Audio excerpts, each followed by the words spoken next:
이제는 전에 멀리 있던 너희가 그리스도 예수 안에서 그리스도의 피로 가까워졌느니라.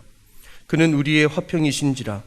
둘로 하나를 만드사 원수된 것 곧 중간에 막힌 담을 자기 육체로 하시고 법조문으로 된 계명의 율법을 폐하셨으니 이는 이 둘로 자기 안에서 한 새 사람을 지어 화평하게 하시고 또 십자가로 이 둘을 한 몸으로 하나님과 화목하게 하려 하심이라. 원수된 것을 십자가로 소멸하시고 또 오셔서 먼데 있는 너희에게 평안을 전하시고 가까운 데 있는 자들에게 평안을 전하셨으니 이는 그로 말미암아 우리들이 한 성령 안에서 아버지께 나아감을 얻게 하려 하심이라. 아멘. 네, 오늘 금요 성령 집회 여러분 잘 나오셨습니다. 날씨가 좀 제법 더워지고 있습니다.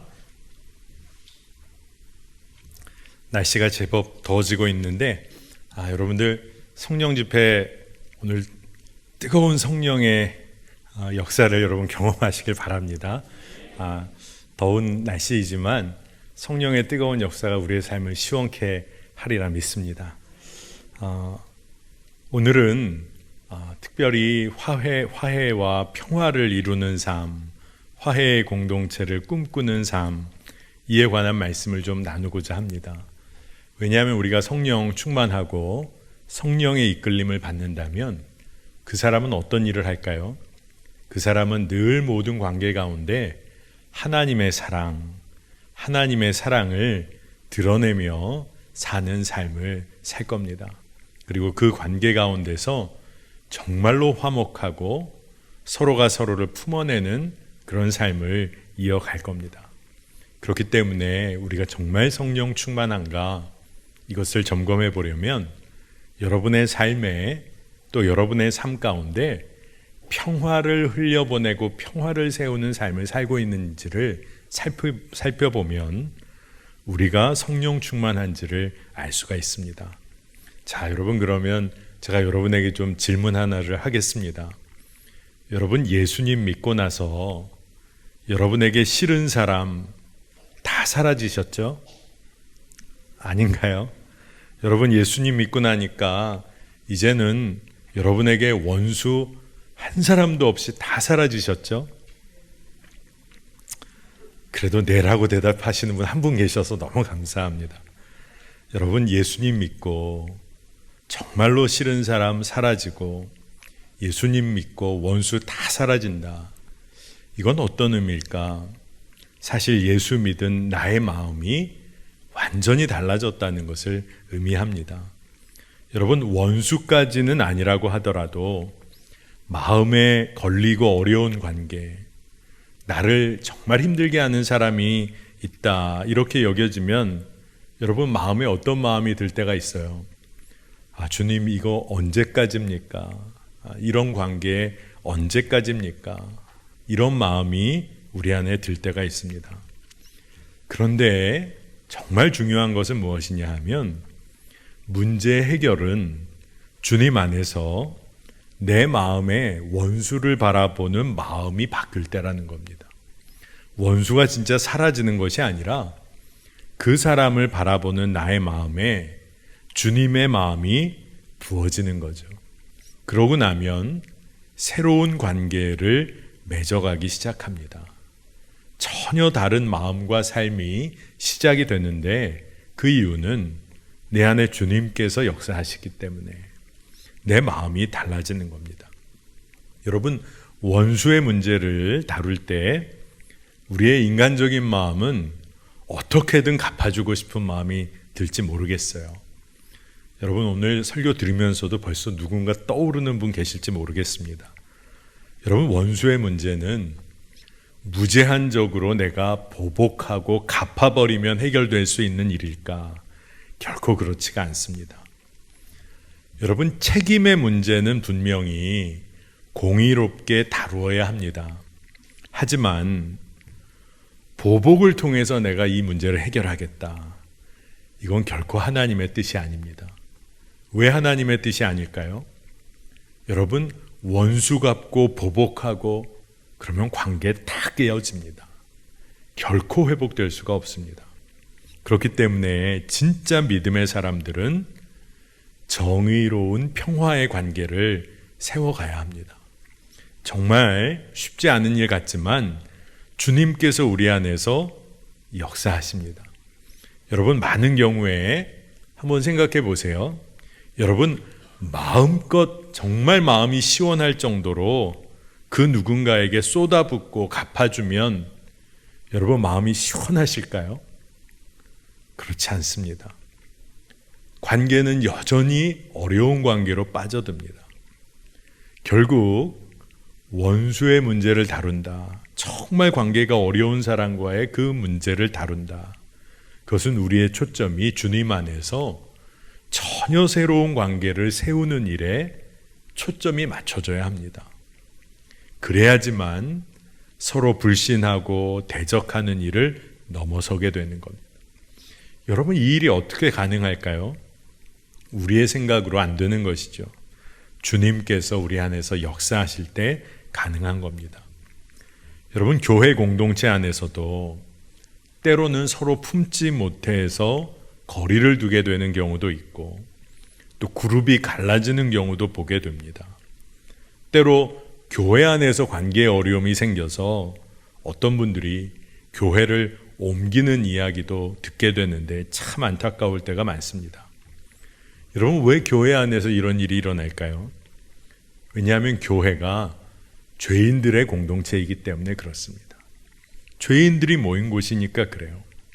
어느 공동체나 어려운 사람이 있습니다. 근데 보다 정확히 말하면 나에게 어려운 사람인 거죠. 나에게 참 어려운 사람입니다. 여러분, 이 문제를, 이 관계를 어떻게 넘어설 수 있을까요? 오늘 말씀을 통해서 이 이야기를 좀 다루려고 합니다. 여러분, 성경 말씀은 뭐라고 이야기하냐? 이 문제를 다루려면 하나님의 말씀을 믿음으로 취해야 한다고 이야기합니다. 여러분에게는, 여기 모인 모두에게는 한 가지 사명을 주님께서 주셨는데 그게 무엇이냐 하면 화해자의 사명입니다. 여러분 모두가 사명을 갖게 된 사람들인데 화해의 사명을 가진 사람들이에요. 성령 충만한 사람은 우리가 성령 충만함으로 새로운 피조물이 된 다음에 붙잡게 된 사명, 이거 분명하게 성경에 기록되어 있습니다. 고린도후서 5장 17절에서 18절을 제가 세 번역으로 한번 읽어보겠습니다. 누구든지 그리스도 안에 있으면 그는 새로운 피조물입니다. 옛것은 지나갔습니다. 보십시오, 새 것이 되었습니다. 이 모든 것은 하나님에게서 났습니다. 하나님께서는 그리스도를 내세우셔서 우리를 자기와 화해하게 하시고 또 우리에게 화해의 직분을 맡겨주셨습니다. 아멘입니다. 오늘 이 말씀을 보니까 예수님께서 정말로 우리에게 맡겨주신 사명이 있다. 그것은 뭐냐 하면 하나님과 먼저 화해하고 그리고 화해의 그 직분을 우리가 모든 관계 가운데서 이루어가는 사명을 주셨다는 거예요. 여러분, 우리가 그리스도인으로 부름받았을 때 평화를 단지 누리는 삶으로만 우리가 부름받은 것이 아닙니다. 평화를 이루어가는 삶으로 부름을 받은 거예요. 화해의 직분을 맡은 겁니다.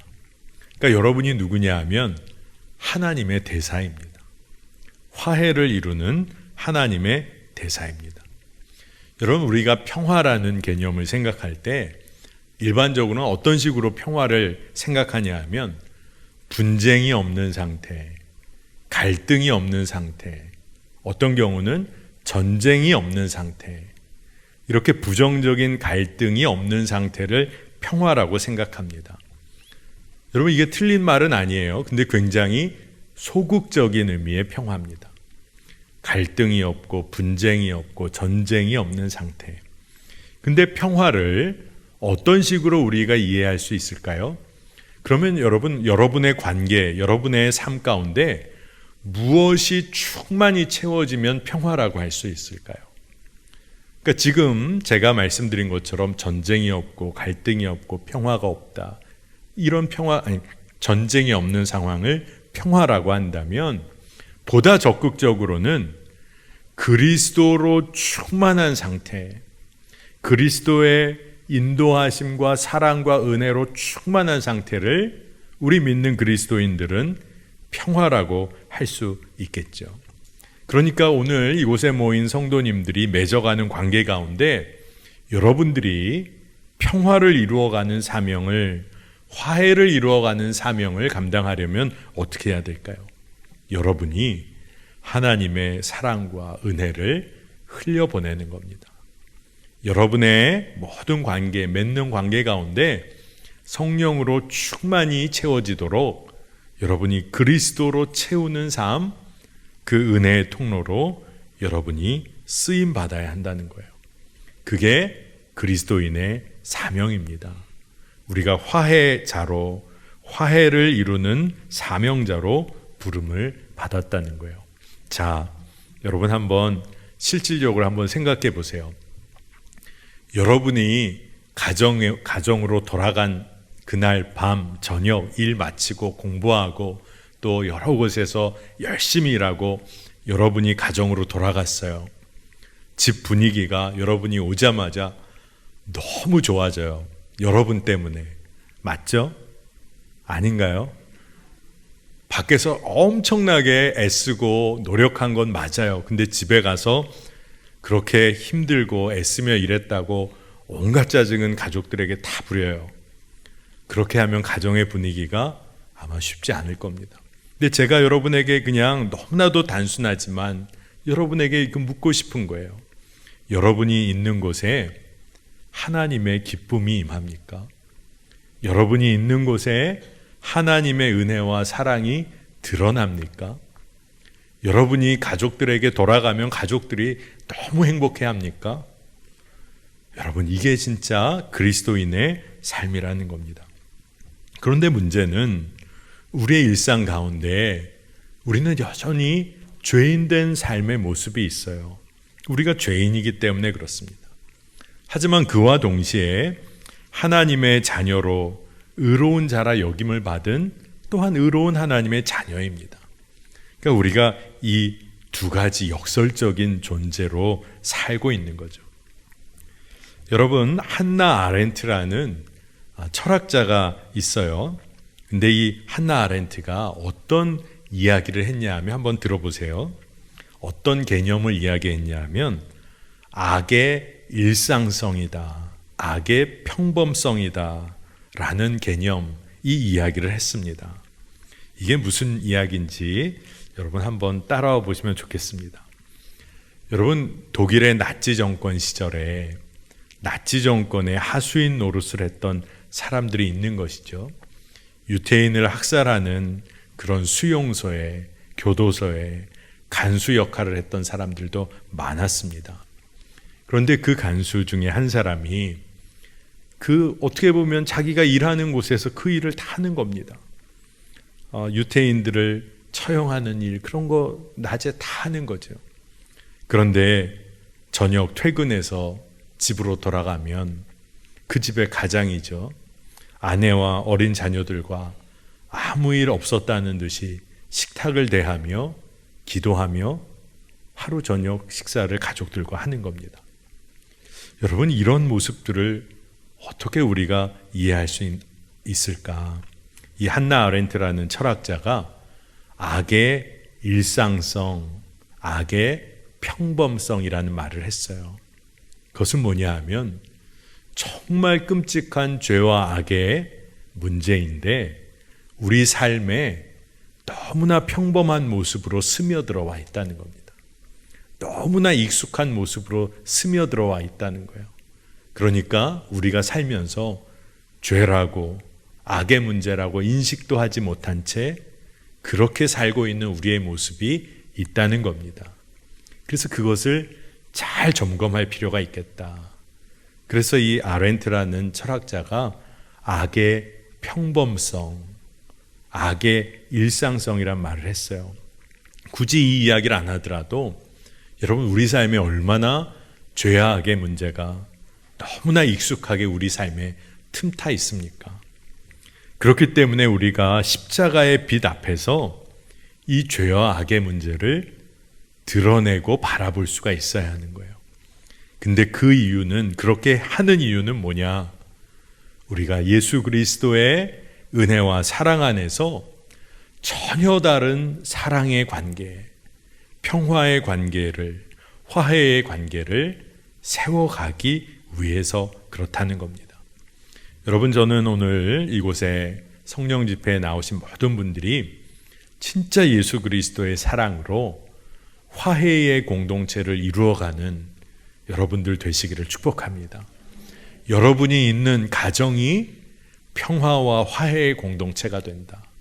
여러분이 그곳에서 사명을 감당하기 때문에, 여러분이 일하는 일터에 여러분이 있는 것만으로도 예수 그리스도의 사랑이 증거되기에 깨어지고 무너질 것 같은 관계가 회복되어서 화해의 관계를 이루는 그런 역사가 있기를 축복합니다. 여러분, 그러기 위해서 우리가 꼭 점검해야 할 것이 있어요. 우리가 꼭 가져야 할 삶의 자세와 태도, 믿음의 지혜가 꼭 점검해야 할 것이 있습니다. 그것은 뭐냐 하면, 우리에게 스스로를 비판적으로 볼 힘이 있어야 한다는 거예요. 이런 식의 표현을 할 수 있겠습니다. 자기를 비판할 힘이 있어야 한다는 겁니다. 여러분, 다른 사람 잘못은 왜 그렇게 잘 보이죠? 다른 사람이 실수한 거는 뭐 너무너무 잘 보이죠. 근데 내 눈에 들보는 나의 실수와 잘못은 전혀 알지 못할 때가 있습니다. 그러니까요, 내가 실수하고 내가 틀릴 수 있다는 것을 늘 생각하며 겸손하게 사는 사람, 자기를 비판적으로 볼 수 있는 힘이 있는 사람이에요. 근데 이건 어떻게 가능할까요? 십자가의 빛 앞에 나를 비춰보는 겁니다.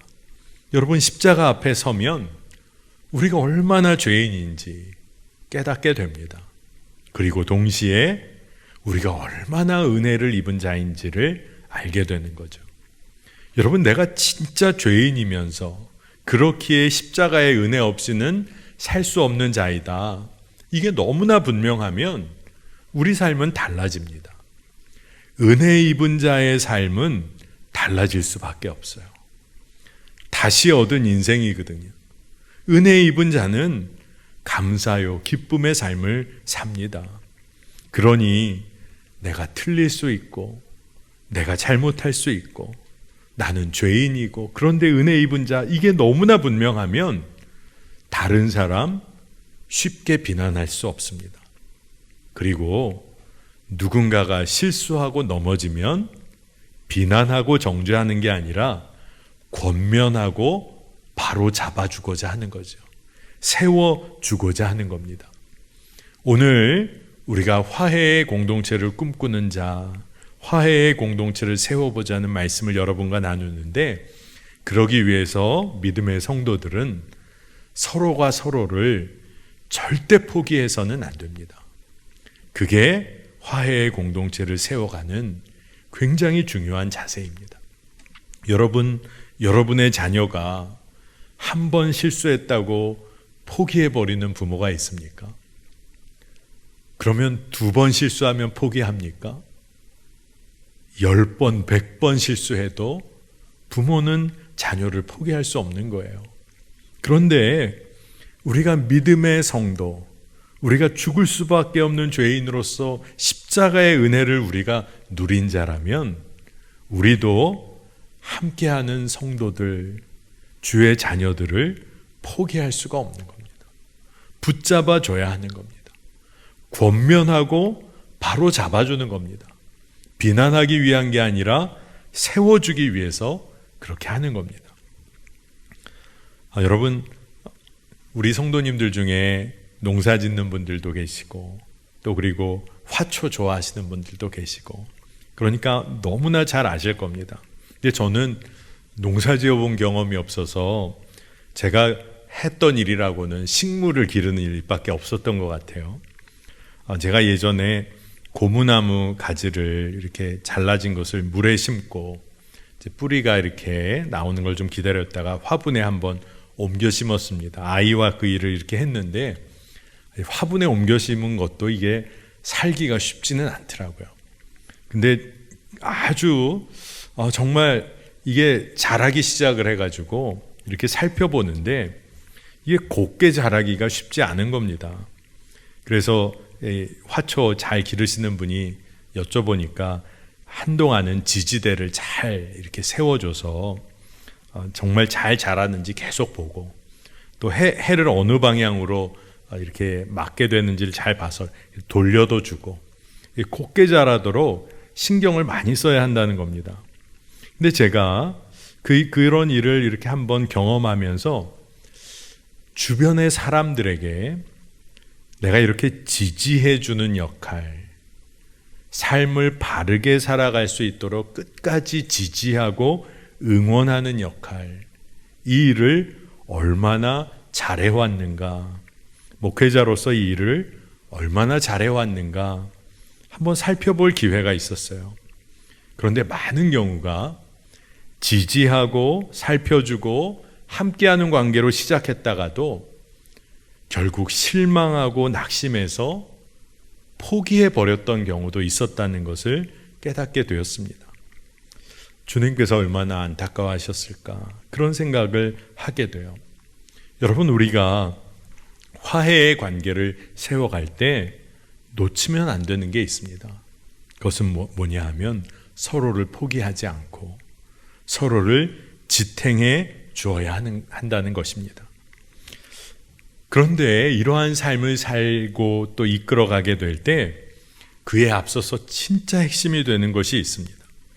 화해자의 삶을 살면서 서로를 포기하지 않고 지탱하기 위해서는 먼저 세워져야 할 것이 있는데 그것은 우리가 하나님과 맺는 관계를 온전히 해야 한다는 것입니다. 하나님과의 관계에서 먼저 화해를 이루어야 한다는 것입니다. 여러분, 하나님과의 관계에서 우리가 먼저 화해를 이룰 때 우리가 화해자의 사명을 감당할 수가 있습니다. 자, 고린도후서 5장 19절에서 20절인데 제가 이 말씀도 세 번역으로 좀 읽겠습니다.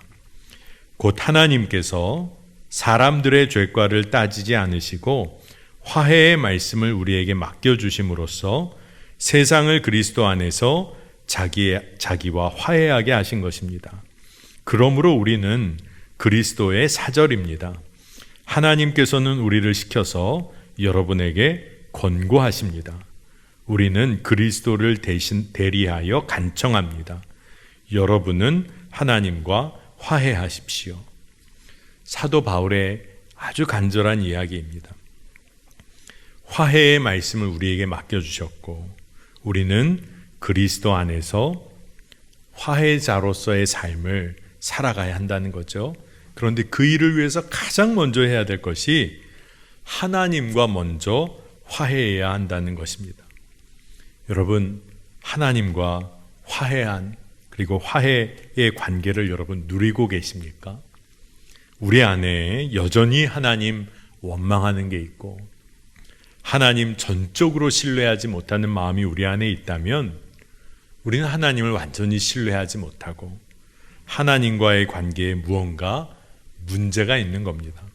그런데 오늘 말씀은 하나님과의 관계에서 화해를 누려야 우리가 다른 이들과의 삶에서도 화해와 평화를 누릴 수 있다라고 분명히 이야기하고 있습니다. 여러분, 변함없으신 하나님을 경험해야 이 땅에서 우리가 상처받은 관계를 넘어설 수가 있습니다. 자, 오늘 여러분 하나를 꼭 기억하세요. 무엇이냐 하면 가정 안의 관계에 문제가 있다. 일터에서 문제가 있다. 변함없으신 하나님과의 관계를 여러분 가장 먼저 점검하시기를 바랍니다. 그러면 가정과 일터에 놀라운 회복의 역사가 시작되는 거예요. 최근에 이제 결혼하는 커플들도 많은 것 같아요. 신혼부부들 또 결혼하는 커플들에게 말씀을 전하고 또 먼저 만나서 가정에 대하여 권면할 때마다 제가 늘 전하게 되는 게 있습니다. 서로가 서로에게 행복을 요구하는 관계로 서지 말도록 하라고 늘 권면합니다. 신랑이 신부에게 이제 나 결혼했으니까 당신이 날 좀 행복하게 좀 해줘봐. 틀린 이야기는 아니지만 계속해서 행복을 상대에게 요구하고 그렇게 만들어 보라고 계속하는 거. 그러다 보면 조금 잘 못해주면 서운하고 조금 잘 살펴주지 못하면 아파하고 이런 관계에 빠질 수밖에 없다는 것을 알려줍니다. 그래서 무엇보다도 강조하는 게 있어요. 그것은 뭐냐 하면 신랑이 신부가 서로를 통하여 기쁨과 행복을 누리는 것도 정말 맞는 이야기지만 그보다 먼저 앞서서 예수님으로 행복한 신랑이 먼저 돼야 한다. 예수님으로 인하여 행복한 신부가 먼저 돼야 한다.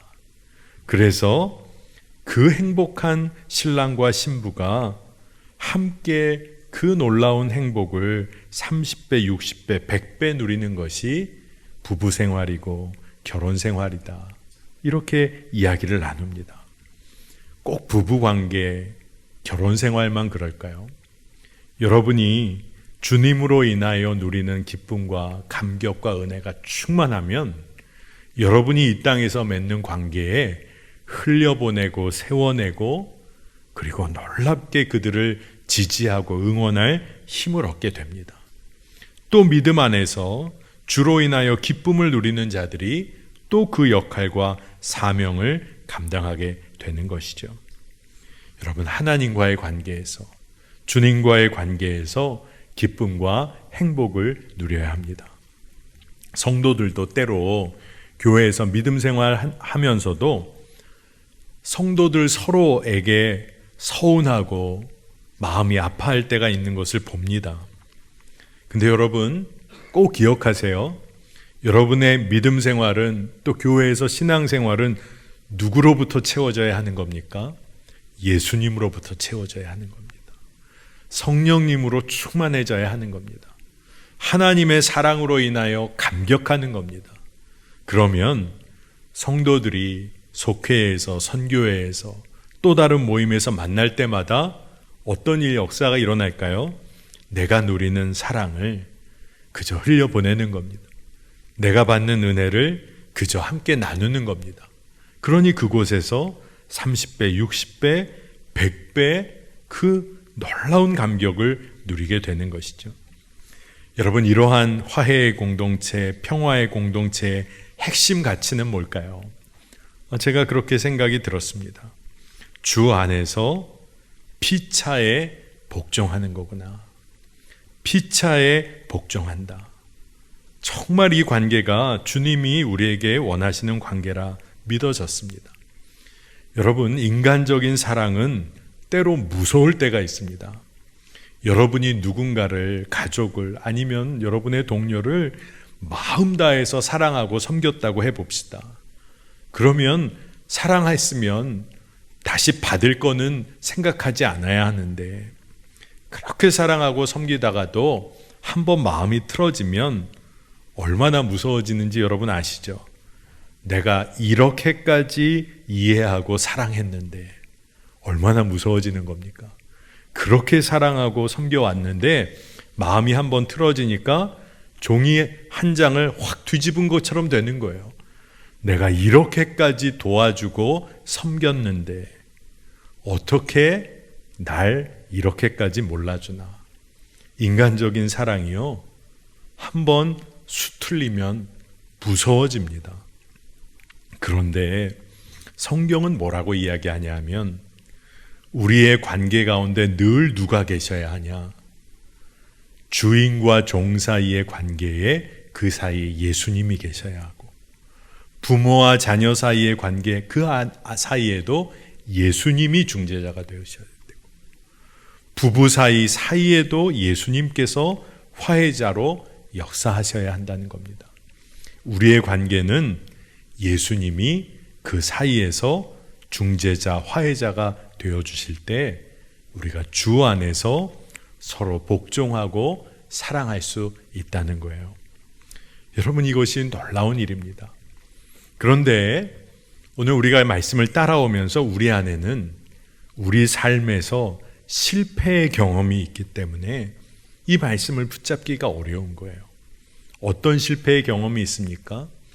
사랑하고 화해를 이루고 평화를 이루려고 애썼지만 결국은 잘 안 되더라.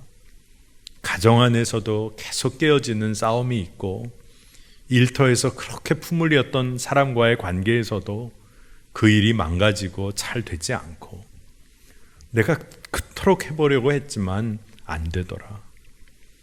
여러분, 그러니까 믿음을 바로 사용해야 하는 것입니다.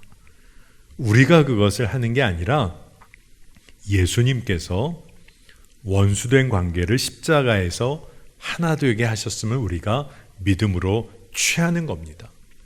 그리고 우리가 믿음으로 인정해야 할 것은 뭐냐 하면, 괴수 중에 괴수였던 나를 주님께서 십자가에서 은혜로 품으시고 새롭게 하셨다. 이걸 믿음으로 붙잡는 거예요. 여러분, 내가 정말로 화해의 관계, 평화의 관계를 원한다고 하면 나에게 그것을 이룰 수 있는 능력이 있는가 없는가가 문제가 아니에요. 아직은 이루어지지 않은 것 같지만 진정으로 화해와 평화의 관계를 내가 끊임없이 꿈을 꾸고 있는가, 이것을 주님께 올려드리며 기도하고 있는가, 이게 중요한 문제가 됩니다. 여러분, 이사야서에 보면은 포로된 하나님 백성의 회복을 약속해 주시는 선포의 말씀이 있어요. 이사야 26장 3절입니다. 주께서 심지가 견고한 자를 평강하고 평강하도록 지키시리니 이는 그가 주를 신뢰함이니이다. 아멘. 이 말씀은 참 놀랍습니다.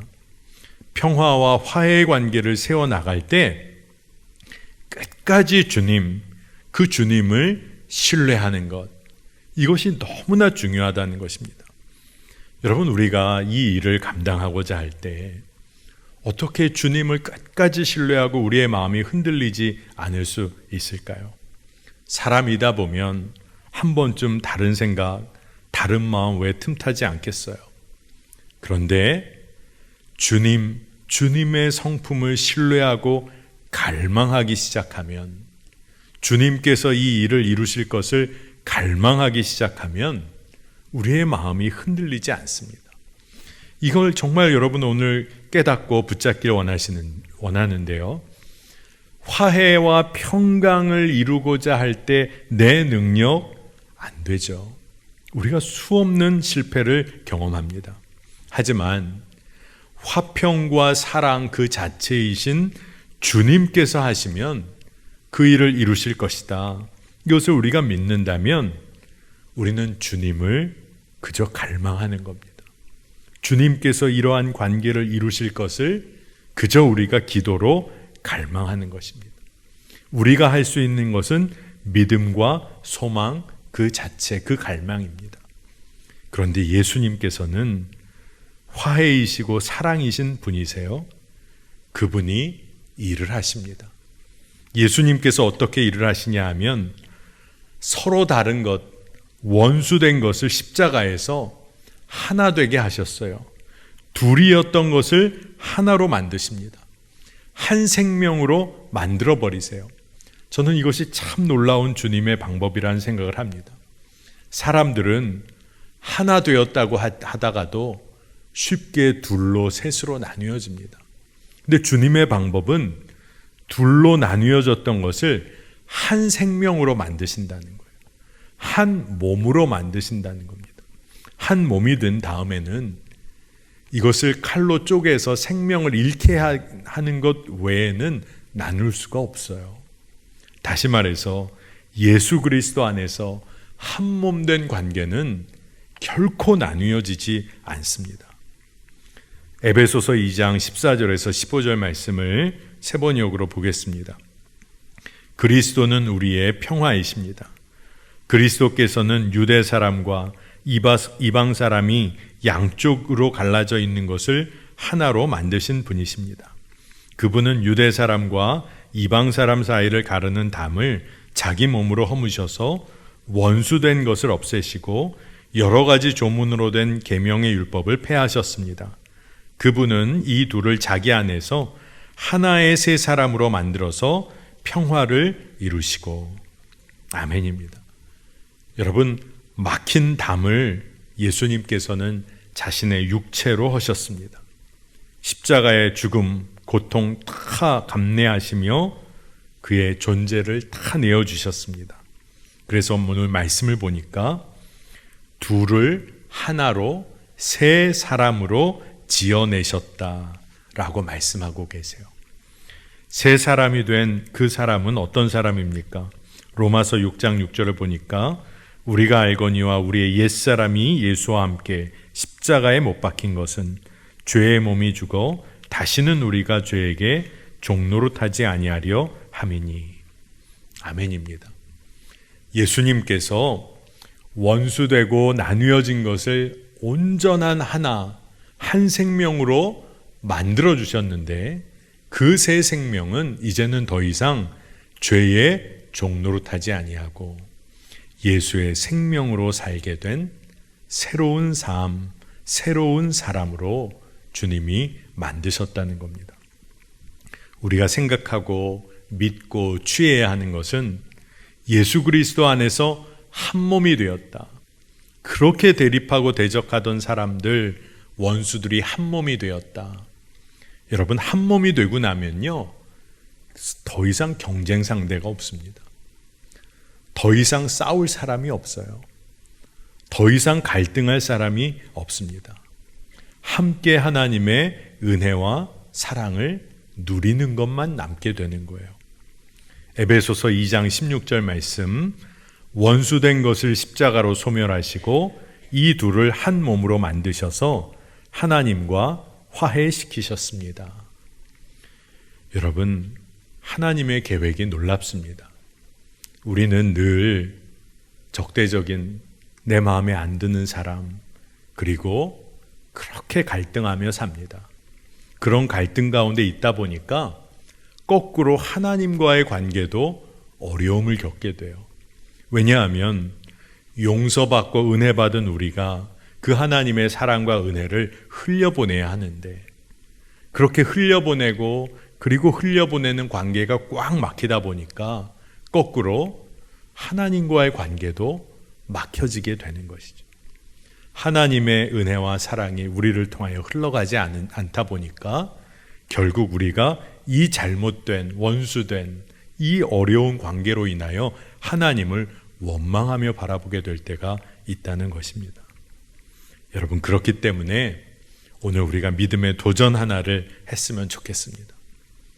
여러분, 우리 은혜 받은 자잖아요. 새 생명을 얻었잖아요. 십자가에서 정말로 새로운 삶을 살게 돼서 더 이상 죄의 종노릇하지 않는 삶으로 우리가 이끌림 받았잖아요. 그러니까 우리가 용서받은 대로 용서하는 일에 도전하시기를 축복합니다. 여러분, 참 아멘이 나오기 어렵죠. 그런데 이 용서가 참 놀라운 겁니다. 여러분, 용서는 누구만 할 수 있는 일입니까? 하나님만 하실 수 있는 일이 용서입니다. 근데 하나님께서 우리에게 용서하는 삶을 살도록 초대해 주세요. 그 얘기는 뭐예요? 하나님이 하시는 일에 우리가 참여하도록 이끌어 주세요. 왜 그럴까요? 우리가 용서해야 진짜 하나님의 십자가 은혜와 사랑을 제대로 누리며 살게 되기 때문에 그래요. 여러분, 그러니까 다른 거 아닙니다. 여러분의 힘과 능력으로 용서하라는 거 아닙니다. 여러분, 이 기도는 드릴 수 있을 거예요. 주님, 제가 용서하기를 원합니다. 이 기도는 할 수 있잖아요. 딴 거 못해도 주님의 마음을 부어주셔서 제가 용서할 수 있기를 원합니다. 이 기도는 올려드릴 수 있잖아요. 여러분, 진짜 우리가 용서하는 자로 서기를 원합니다. 여러분, 우리가 용서하는 자가 되면 좋겠고, 용서하는 일에 도전하자 하면 대부분 많은 성도님들이 아멘하지 못합니다. 근데 저는 오늘 우리가 다른 시선으로 좀 바라봐야 할 것이 있겠다는 거예요. 우리가 믿음으로 사랑으로 용서하자라고 할 때 우리는 언제나 내가 용서하는 자의 입장에 서는 그런 사람이라고 늘 생각합니다. 근데 우리는 사실 우리가 용서받아야 하는 사람이라는 거 알고 계십니까? 우리가 정말 주의 사랑으로 용서하며 삽시다. 이 이야기를 들으실 때 나는 용서 못하겠어. 내가 어떻게 저 사람 용서해? 그렇게만 생각할 것이 아니라 내가 용서받아야 하는데, 내가 정말 용서받아야 하는 자인데 다른 성도들이 용서의 삶에 도전하고 그 용서의 말씀에 순종하는 것이 나에게 너무나 감사하고 은혜가 되는구나. 여러분, 이것도 여러분 우리가 함께 생각해야 합니다. 용서해야 한다는 말씀은 또 어떤 의미를 갖고 있느냐? 내가 용서받아야 하는 사람인데 이 은혜를 누려야 한다는 것입니다. 오늘 여러분 말씀이 좀 부담스러울지 모르시겠어요. 그러나 하나님의 계획은, 정말 계획은 그 용서를 통하여 여러분이 진짜 하나님의 은혜를 깊이 누리게 하시기를 원하시는 겁니다. 자, 오늘 말씀을 마무리하면서 한 가지만 더 우리가 믿음으로 좀 도전했으면 좋겠습니다. 그것은 뭐냐 하면 우리 사회가 끊임없이 원수를 만들어내는 사회적 구조, 우리가 그냥 이 사회에 살다 보니까 서로가 서로에게 원수되는 삶을 살게 될 때가 있다는 겁니다. 그렇다면 정말 죄악된 사회의 구조에는 믿음의 성도들이 저항해야겠다는 겁니다. 이 이야기가 뭘까요? 우리 사회의 경제적인 불평등의 구조가 만연하다면 그것 때문에 사람들이 경쟁합니다. 그리고 서로 원수질적이 많은 것이죠. 정치적인 왜곡된 구조가 너무나 많아서 억압받는 사람들이 많이 생겨난다고 하면, 근데 그러다 보니까 사람들은 다 윗자리에 앉아 남의 어려움, 나몰라 하는 그런 사회 속에 살게 될지 모릅니다. 그렇다면 우리가 어떻게 해야 할까요? 잘못된 사회의 구조, 그 가운데 하나님의 사랑과 공의가 흘러갈 수 있도록 우리가 그 일에도 마음과 기도를 모아가야 할 줄로 믿습니다. 종교적인 이유로 누군가를 판단하고 차별할 때, 그때 우리가 정말 사랑만 하는 교회 공동체, 끝까지 사랑하는 교회 공동체로 우리가 서게 되기를 원합니다. 오늘 말씀은 우리가 그저 개인적인 관계에서 화해를 이루며 살자, 이 차원을 넘어서는 거예요. 이 땅의 화해를 위하여, 이 땅의 평화를 위해서도 우리가 기도하고 실천하는 교회로 서야 할 줄로 믿습니다. 누군가 신음하고 아파하는 그런 사람들이 있다, 이 사회에. 그렇다면 이를 위해서 기도하고 섬기는 우리 교회의 속회와 선교회가 되면 좋겠습니다. 참 어렵고 힘든 사람들, 근데 그분들은 사회에서 맺는 관계가 사랑과 평화의 관계를 맺기가 너무 어려운 거예요.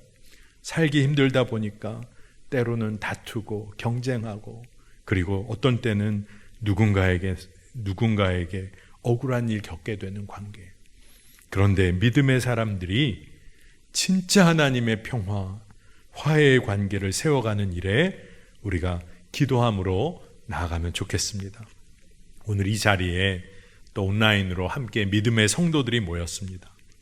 매화교회 공동체, 믿음의 성도들이라면 이제 서로가 서로에게 서로 어떻게 보면 섭섭하기도 하고 속상하기도 하고 또 서로가 서로를 통해 아파하기도 할 수 있을지 모르지만 주 안에서 서로 사랑하고 피차에 복종하는 관계 우리가 세워가면 너무나 좋겠습니다. 주님이 그 일을 하실 줄 믿습니다. 오늘 여러분들 기도하실 때 서로가 서로에게 정말 주의 사랑과 은혜의 통로 되시기를 축복하고, 여러분 마음을 완전히 바꿔먹는 겁니다. 서로를 통해서 내가 하나님의 음성을 들을 수가 있겠구나. 저분을 통해서 내가 하나님의 음성을 들을 수 있겠구나. 저 사람을 통해, 저 성도를 통해 내 삶을 점검할 수가 있겠구나. 저분과 더불어서 내가 생명 다해 기도할 수가 있겠구나. 우리가 믿음의 관계 안에서 이런 일들을 세워가기를 축복합니다. 여러분, 오늘 말씀 가운데 주님이 주신 마음 하나가 있다면 여러분의 삶의 관계 가운데서 평화를, 화해를 이루어 가시기를 축복합니다. 평화와 화해는 하나님께서 전적으로 주시는 선물입니다. 그런데 그와 동시에 그 하나님의 평화를 이 땅에 이루기 위해 우리가 그 통로가 돼야 하는 겁니다. 여러분이 누구인지를 오늘 말씀 마지막으로 알려드립니다. 여러분은 화해의 사명자입니다. 여러분은 평화를 위한 하나님의 대사입니다. 그리고 여러분은 이 세상의 아픈 관계 가운데 있는 많은 사람들을 살려낼 주님의 손과 발입니다. 우리 교회가, 그리고 여러분들이 화해를 꿈꾸는 교회, 화해를 꿈꾸는 성도로 서게 되시기를 축복합니다. 자, 이 시간에 우리 함께 찬양하고 기도하는 시간을 가졌으면 좋겠습니다.